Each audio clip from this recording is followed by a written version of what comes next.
Arraial do Anjo da Guarda é palco de tiroteio. 3 pessoas foram baleadas. Polícia apreende embarcação com carnes de animais silvestres e maconha. Leilago anuncia saída do PDT. É grande o número de assaltos e tentativas de roubo a banco no Maranhão. Já são 24 ocorrências só este ano. E a edição de hoje vai trazer dicas de presentes para o Dia dos Namorados. E ainda a conferência reúne rotarianos de vários estados em São Luís. Tudo isso e muito mais. Agora, no Maranhão acontece.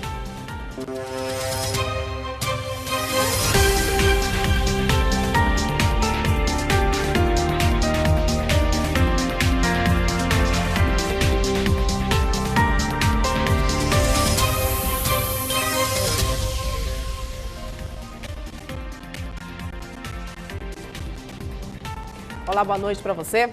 Muito boa noite. Na Delegacia de Proteção à Criança e Adolescente, 2 estupradores foram presos. Os crimes de estupro aconteceram no Tibiri e na Vila Embratel contra meninas de 15 e 9 anos de idade. 2 casos de estupro foram registrados na tarde de hoje na Delegacia de Proteção à Criança e Adolescente. Na Madredeus, Raimundo Roque Silva Filho, de 31 anos, foi autuado em flagrante por estuprar uma criança de apenas 9 anos. Segundo a tia da vítima, José Ribamar Sampaio dos Santos, de 35 anos, invadiu a casa de uma adolescente de 15 anos no momento em que ela e mais 2 irmãos menores estavam sozinhos. Ela estava em casa com os 2 irmãos e um primo de 26 anos. Só que o primo saiu para botar comida para os cachorros. Foi só o tempo que deu para ele subir para botar comida para os cachorros. E disse assim, lá, eu vou lá botar comida para os cachorros, tu fecha aqui. Aí ela fechou, mas só que eles não viram a hora que ele entrou. Ele arrombou a janela do quarto dela e se escondeu dentro do banheiro do quarto dela. Se escondeu, entrou e ela foi fechar a porta da cozinha. Aí ela pressentiu que tinha alguém dentro de casa e disse assim mesmo para os irmãos dela, tem alguém aqui dentro de casa, se esconde dentro do guarda-roupa. Aí eles foram os 2 e ela deu o celular para eles me ligarem. E a outra ligou. Ligou dizendo, a gente estava almoçando. Aí quando ela ligou, aí eu disse, meu filho de 20 anos. Aí ele saiu correndo, nós saímos correndo e esse meu irmão foi no carro. Quando chegou lá, ela ainda estava gritando, ele pensou que ele ainda estava lá. Só que ele não estava mais, ela que estava no chão. Ainda de acordo com a tia da vítima, José de Ribamar é conhecido pelos moradores do Tibiri e já havia abordado a menor outras 3 vezes. Essa foi a 3ª vez. A senhora conhecia ele? Não, eu não conhecia, mas ela, meu irmão já conhecia ele. E ela, quando ela ia para a escola, ela já tinha olhado ele lá várias vezes. Até aqui já tem ocorrência dele. Agora a gente só quer justiça, né? Que ele não saia tão cedo da cadeia. Ninguém da DPCA quis gravar a entrevista, mas, segundo informações, após a finalização do inquérito, os 2 suspeitos vão ser encaminhados para o centro de triagem em Pedrinhas. E agora vamos mostrar o clima de medo que vivem moradores do Anjo da Guarda. Na noite de feriado de Corpus Christi, um arraial na Praça da Ressurreição virou palco de um tiroteio entre integrantes de gangues. 3 pessoas saíram baleadas durante a confusão entre as gangues da Proab e a Mensageiros do Inferno. Segundo testemunhas, a violência foi por conta de ciúmes de um dos envolvidos no tiroteio.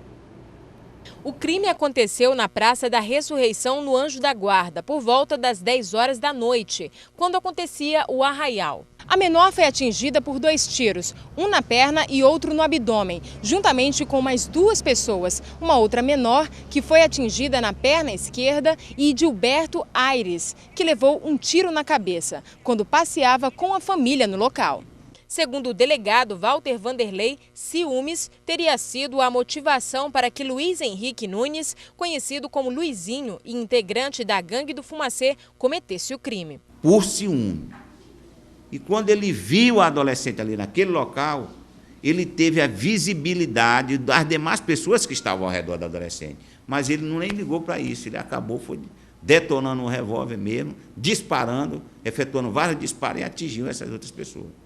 A motivação seria o ciúme, porque a adolescente não estava com o Edzinho, que pertence a uma gangue rival. No hospital de Djalma Marques, as duas menores passam bem, mas Edilberto permanece em estado grave. A família está revoltada com a situação. Deveria ter uma punição maior para os menores em questão de não prender somente, mas uma ressocialização. Quando eles saíssem de lá, eles tivessem possibilidade de conviver com outras pessoas normalmente. A nossa equipe de reportagem procurou pela direção do Arraial. Antônio Carvalho nos informou que o funcionamento é licenciado e, após o ocorrido, já foi pedido o reforço policial. Nós estamos todos documentados, a documentação está toda aqui, licença, viu? Nós nunca trabalhamos sem licença, sem documentação. Tinha o apoio de duas viaturas, a viatura do Anjo da Guarda e a viatura da Vila Nova, no momento da abertura do Arraial. Inclusive, quando houve o incidente, a viatura estava no espaço, só que estava do outro lado, né? Eles deram a volta, quando chegaram o delinquente já tinha saído, né? Com a ocorrência desses crimes, os moradores ficam temerosos. E muito, quem não tem medo. E às vezes pega uma pessoa que não tem nada a ver, né? Às vezes a pessoa está tão despreocupada. E ainda falando de violência, agências bancárias do Maranhão são alvo de grandes quadrilhas e, com isso, funcionários e clientes têm que conviver com a insegurança por conta do baixo efetivo de policiais em municípios pequenos. Entre os meses de janeiro e maio, foram 5 assaltos registrados. 2 assaltantes de bancos foram mortos nesta semana na cidade de Formosa da Serra Negra, a 481 quilômetros de São Luís, depois de serem surpreendidos por policiais militares quando tentaram explodir caixas eletrônicos do Bradesco na cidade. 2 assaltantes conseguiram fugir. A falta de segurança em agências bancárias do Maranhão é denunciada pelos clientes. Quando eles vêm botar dinheiro aí que eles pedem segurança para o banco, mas não, os usuários não têm segurança de jeito nenhum. Segundo dados do Sindicato dos Bancários, entre janeiro e maio deste ano, 3 assaltos a bancos foram realizados no estado, 1 em São Luís e 2 no interior. Foram 15 arrombamentos em caixas eletrônicos, todos no interior do Maranhão. 6 tentativas de assalto e arrombamento, também ocorridos nas cidades do interior. A preocupação do Sindicato dos Bancários é com a crescente onda de violência em que muitos funcionários sofrem quando são vítimas desses crimes. Nós temos um número muito grande de bancários que estão afastados, né? Que sofrem transtornos mentais e psicológicos, né? Traumas, né? Por causa dessas ações, né? A gente já vive sobressaltado nas agências, principalmente do interior do estado, né? Cobrança de metas de resultados, golpistas, estelionatários. E tem mais essa ação dessas quadrilhas que deixam mesmo os bancários sobressaltados. Das 24 ocorrências registradas nos 5 primeiros meses deste ano, 23 foram no interior do estado. Os bandidos utilizam principalmente dinamite para explodir caixas eletrônicos e agências bancárias. E aproveitam também o baixo efetivo da polícia para realizar as ações criminosas. Nós acreditamos que, por causa dessa facilidade do clima de impunidade mesmo que existe no interior do estado, essas quadrilhas que vêm inclusive de outros estados, vêm fazendo esse tipo de ação aqui no estado. E a seguir, carne silvestre e drogas são apreendidos em embarcação no Maranhão. E ainda a Cleilago anuncia sua saída do Partido Democrático Trabalhista. E a gente volta em instantes.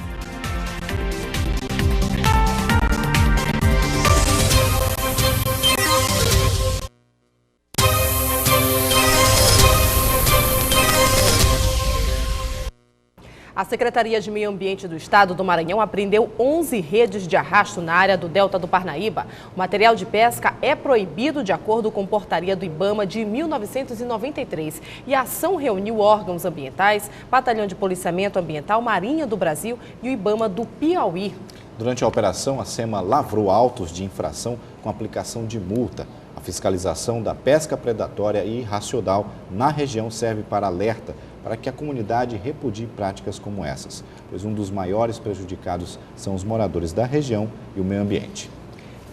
E a equipe de polícia do Batalhão Florestal realizou a apreensão de 30 quilos de maconha prensada, animais silvestres e carne de animais de caça, que vieram para São Luís em uma embarcação de Alcântara. Mas mesmo com a informação da carga ilegal, a equipe de polícia não localizou os responsáveis pelos produtos. Esta embarcação, o Barraqueiro, deixou Alcântara às 7h30 da manhã com destino a São Luís. Quando atracou na rampa Campos Melo, militares do Batalhão Florestal já aguardavam. Eles faziam uma operação e, ao revistar o barco, encontraram uma carga nada comum: maconha, carne de animais silvestres e aves. O dono da carga não foi identificado. Segundo os militares, ele teria aproveitado a confusão para fugir. A polícia agora tenta identificá-lo. O objetivo principal é prevenir, preservar o nosso meio ambiente, nossa fauna, nossa flora, através do policiamento preventivo, em ações de abordagens, a locais que, através do levantamento estatístico e também do Disque Denúncia, da participação da comunidade, aqui nós estamos querendo agradecer e incentivar que participe mais. Nós elencamos alguns locais e horários onde tenham ocorrido ações delituosas na questão ambiental. A rampa Campos Melo é um dos pontos de maior movimentação no embarque e desembarque de passageiros aqui na capital maranhense, principalmente aqueles vindos da região da Baixada. Mas o que se observa por aqui é que não há um controle rígido das pessoas que viajam nessas embarcações. E é justamente diante dessa falha que os criminosos aproveitam para agir. E foi por isso que o comandante da embarcação não soube explicar aos policiais de quem era a carga.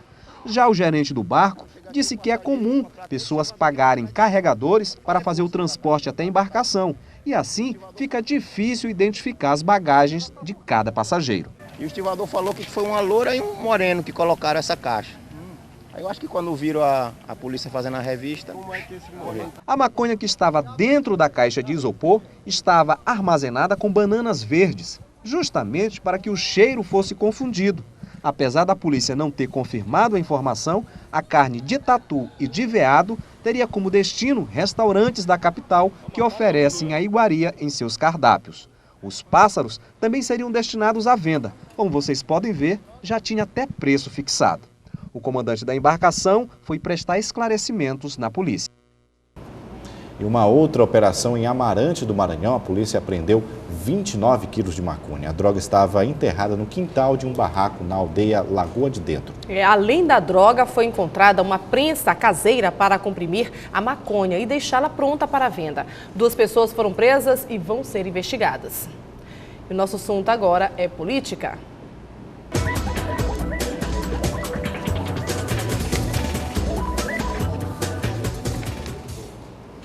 O filho do ex-governador Jackson Lago já havia anunciado recentemente sua saída do Partido Democrático Trabalhista.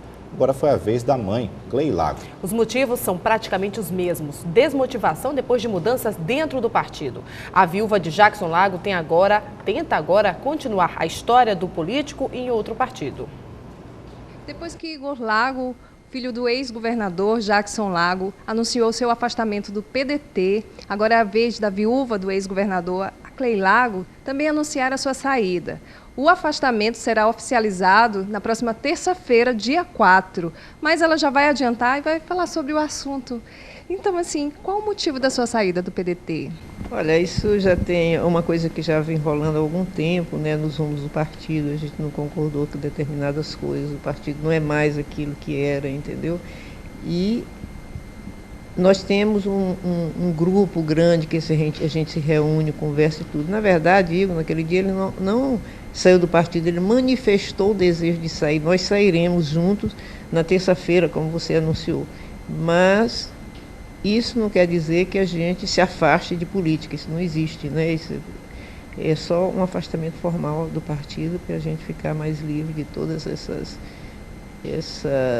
conversas que pesam hoje em nossas vidas. Ok.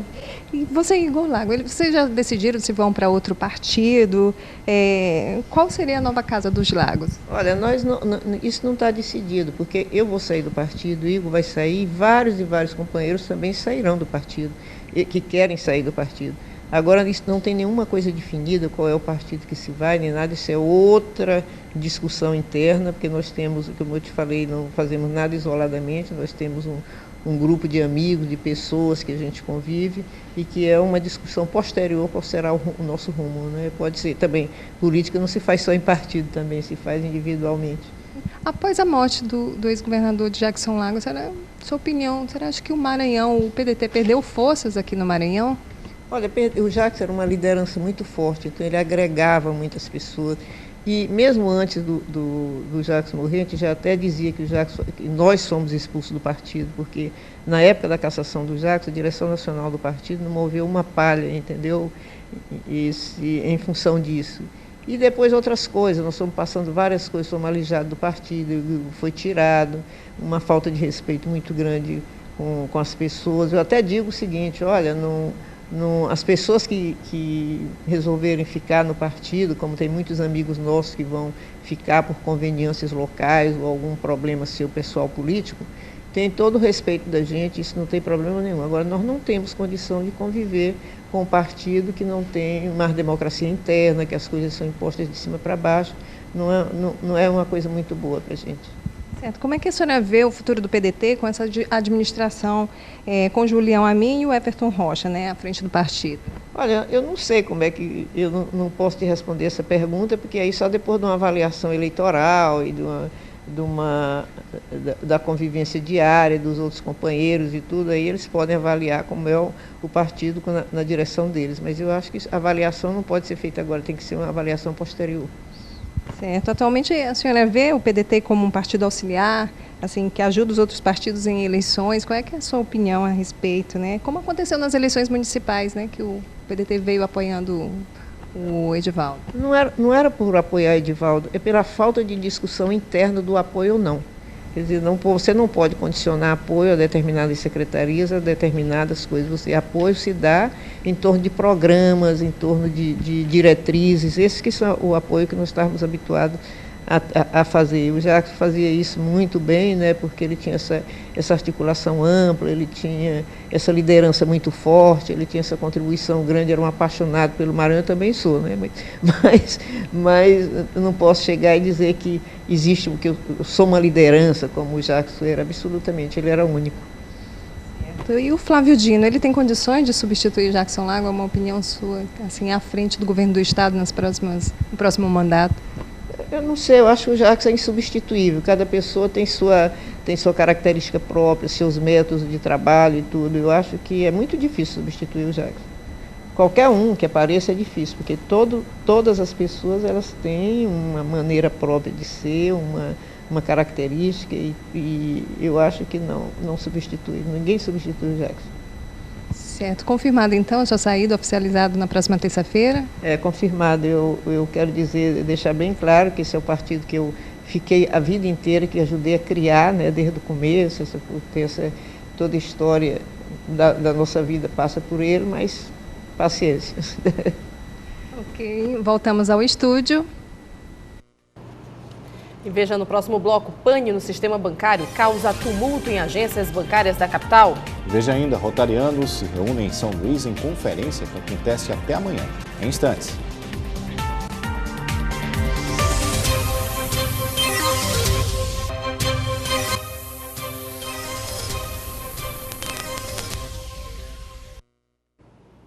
De volta e agora com o caso do tiroteio entre ladrões e policiais aqui na cidade. No bairro do Jaracati, um homem identificado como Jorge Luiz Barros Abreu foi morto após uma tentativa de assalto. A vítima estava realizando o pagamento de funcionários da empresa.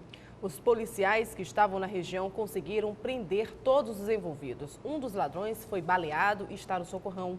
O dinheiro também foi encontrado. Marcelo Santos, Aguimar Barros, João Paulo Oliveira e Jefferson Rocha foram presos após cometerem um assalto na tarde desta sexta-feira. O crime aconteceu no bairro do Jaracati, mas a captura foi feita na Coab. Na perseguição, houve troca de tiros e um dos membros da quadrilha, identificado como Bruno, foi atingido. Ele foi encaminhado para o Hospital Socorrão 2. A polícia apreendeu também uma quantia no valor de R$67 mil. Havia ocorrido um roubo ali por trás do Selma, ali no Jaracati, e a vítima teria sido alvejada. Nós deslocamos de imediato a viatura do Jaracati para o local e foi confirmado, né, que se tratava de um roubo, onde os elementos, eram 5 elementos, estavam em um Celta, e um dos elementos acabou alvejando uma das vítimas, porque haviam 4 pessoas no interior do veículo, né, que estavam transportando esse dinheiro. Foi passadas as características dos elementos, do veículo que eles estavam, e o tenente Arruda, fazendo patrulhamento ali na Avenida Gerão de Albuquerque, na Coab, ele visualizou o veículo, né, iniciou a perseguição, conseguiu fazer a abordagem. Só que eles esboçaram uma reação, o tenente alvejou um dos elementos e os outros 4, acho que devido à pronta intervenção do tenente, acabaram se rendendo. Tá? E após a vistoria no veículo, foi confirmado que haviam 3 armas de fogo e o valor levado. Uma das vítimas do assalto, identificado como Jorge Luiz Barros Oliveira, levou um tiro no peito e morreu. Infelizmente, uma das pessoas que estava no veículo, né, o senhor Jorge Luiz Barros Abreu, foi uma das vítimas do roubo, estava no veículo, foi alvejado por um disparo desferido pelo Jefferson, um dos elementos que foi preso, e nós recebemos a notícia que ela foi a óbito no Hospital DI. Estreitar os caminhos entre o sistema FIEMA e as universidades estadual e federal é o que busca a federação por meio do Serviço Nacional de Aprendizagem Industrial e o Instituto Evaldo Lodi. Na UEMA foi negociada a formação da terceira turma de especialização em planejamento e implementação de redes LAN e WAN. Com a UFMA foi discutida a realização de eventos técnicos pelo Senai voltados a profissionais nas áreas de inovação e tecnologia. Durante as visitas, Marco Antônio Moura, superintendente do IEL, colocou à disposição das universidades o Centro de Demonstração de Energias Renováveis para que seja utilizado como laboratório para a realização de pesquisas. E teve início na noite desta quinta-feira mais uma conferência distrital do reconhecimento dos rotarianos do Maranhão, Piauí e Ceará. São Luís conta com 5 clubes Rotary e cada um tem a sua diretoria. O Rotary é uma organização internacional com mais de 1 milhão de associados entre empresários, profissionais liberais e líderes comunitários. O evento acontece até sábado em São Luís.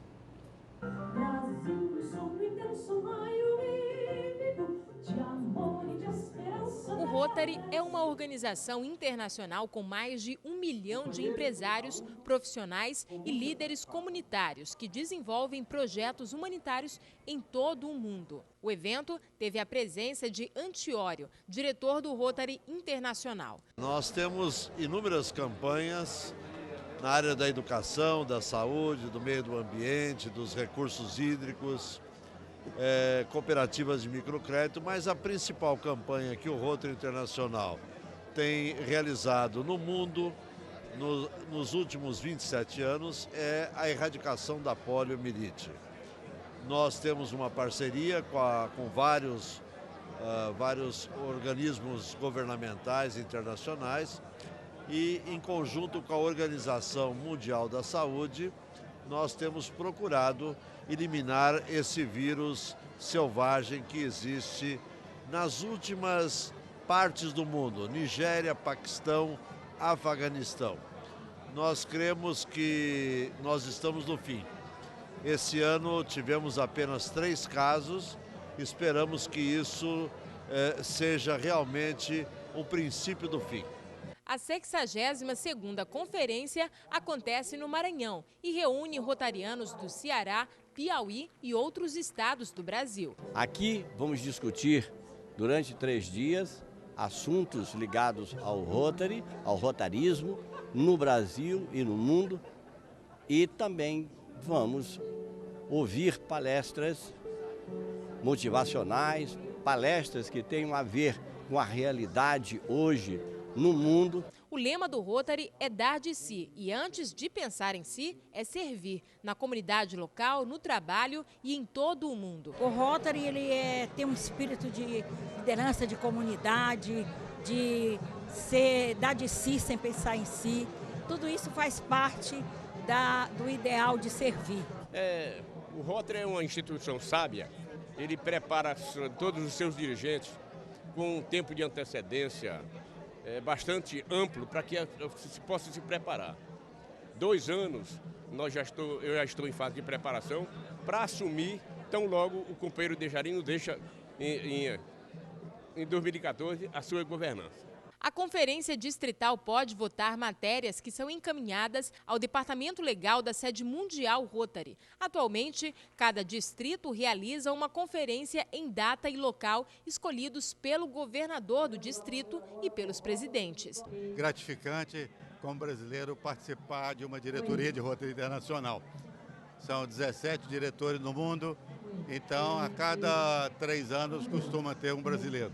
No encontro, o presidente da TV Guará, Roberto Albuquerque, discursou sobre a ética e relembrou a história do pai, que foi homenageado. Os companheiros e clubes que seguiram os lemas de Rotary Internacional, o dar de si antes de pensar em si, e o mais se beneficia quem melhor serve, e que dentro desta linha de pensamento estão chegando neste final de jornada, de ano rotário, seguindo o lema do presidente Tanaka, na busca constante da paz através do céu. Obrigado, companheiro Pedro Ivo, pela homenagem que presta ao meu pai com filho. E seja bem-vindo, companheiro Teório, à nossa São Luís, a querida Ilha do Amor.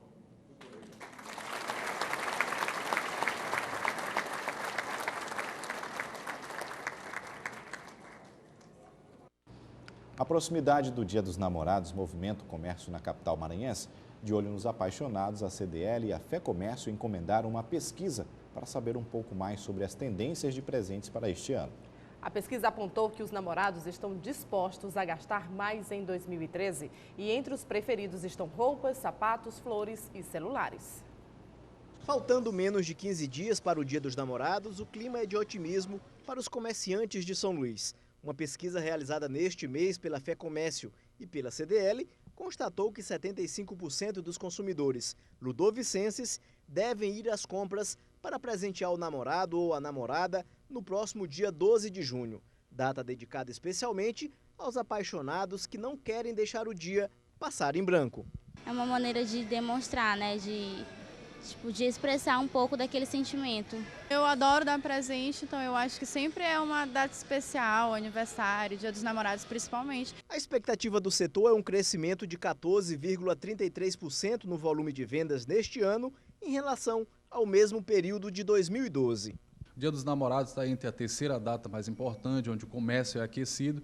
Então, de fato, como mostra a pesquisa, 75% dos entrevistados pretendem comprar um presente. 700 pessoas foram ouvidas na pesquisa entre os dias 14 e 16 de maio. Segundo o mapeamento, 38% dos presentes vão ser itens de vestuário, 16,6% bijuterias, 11,9% flores, sapatos ou carteiras representam 10,5% dos presentes, chocolates 9% e celulares 8,9% das opções de presentes para o Dia dos Namorados. A pesquisa demonstrou que a média de gastos para o Dia dos Namorados ficou em R$ 218, valor superior ao registrado no ano passado, que foi de R$ 166,60. O alinhador de carros José Edson Viveiros pretende presentear a namorada com um tablet, no valor de R$ 300. O valor é superior ao divulgado na pesquisa. É uma forma de eu tentar agradar da melhor maneira possível pela companheira, que ela é maravilhosa.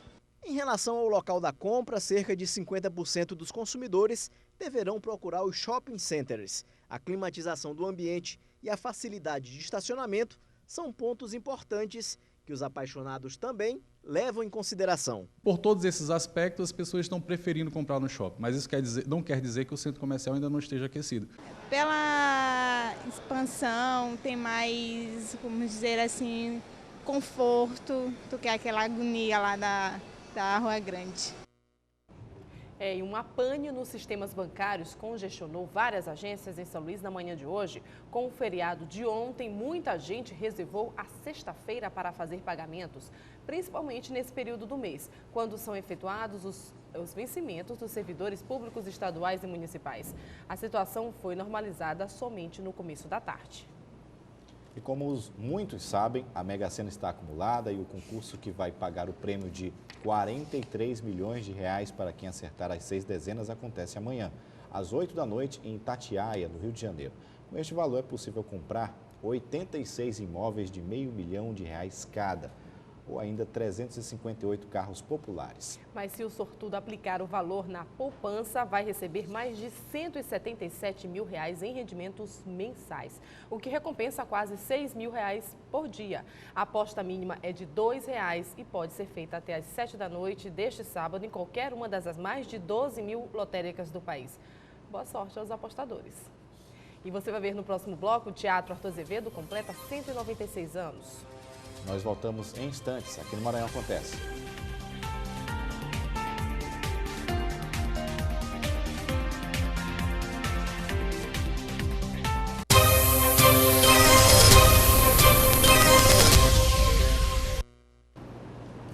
Hoje é o primeiro dia aberto ao público que quer conhecer as novidades do Casar Bem, Noivas e Festas. O coquetel de abertura contou com a presença de convidados que este ano está de casa nova no Hotel Pestana, com espaço voltado à exposição de vários itens relacionados às festas de casamento e debutantes.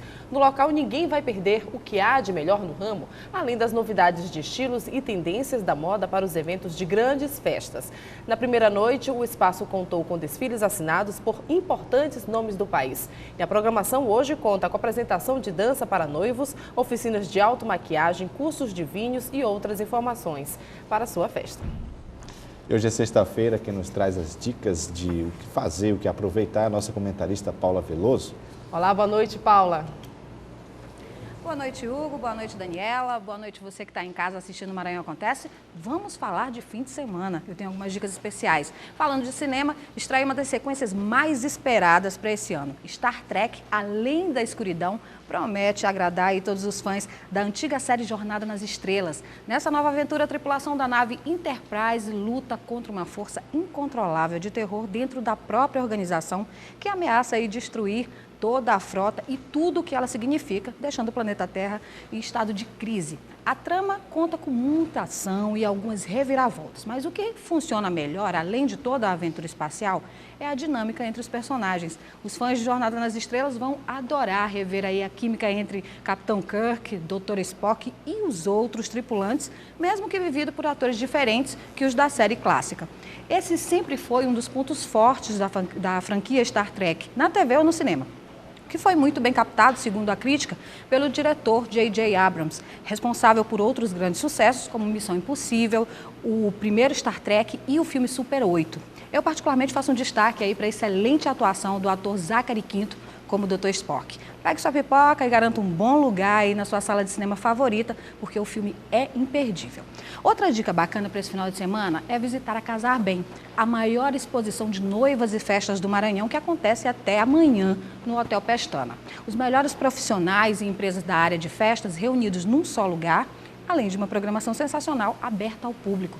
São desfiles, workshops, estilistas, celebridades e blogueiras nacionais prestando consultoria e dividindo sua experiência na organização de grandes eventos. Vale a pena visitar a feira, independente se você vai casar ou não. Nesse sábado, por exemplo, tem um workshop super bacana sobre a arte brasileira e maranhense, ministrada pela consultora de arte e fotógrafa Bianca Kutaiti, que vai ensinar os participantes a apurar o olhar para a arte como oportunidade de investimento. Tem também a oficina de decoração, automaquiagem, enfim, tem muita coisa bacana para você se divertir aí durante o evento. E no final ainda tem um super show com o Pepe Júnior. A programação da Casar Bem começa a partir das 14 horas e a entrada são 2 quilos de alimento não perecível. Essas são as minhas dicas para o final de semana. Programe-se, divirta-se bastante. A gente se vê na segunda-feira no Programa M. Hugo, Daniela. Obrigada. Obrigado. E assim a gente encerra a edição desta sexta-feira. Aproveite seu final de semana, descanse, renove as energias, porque tem mais Maranhão Acontece na segunda-feira. Até lá. O resumo do dia você assiste às 11h30 da noite no Dia News. Até daqui a pouco. Fique com as imagens que marcaram a semana. TV Guará, diferente por natureza.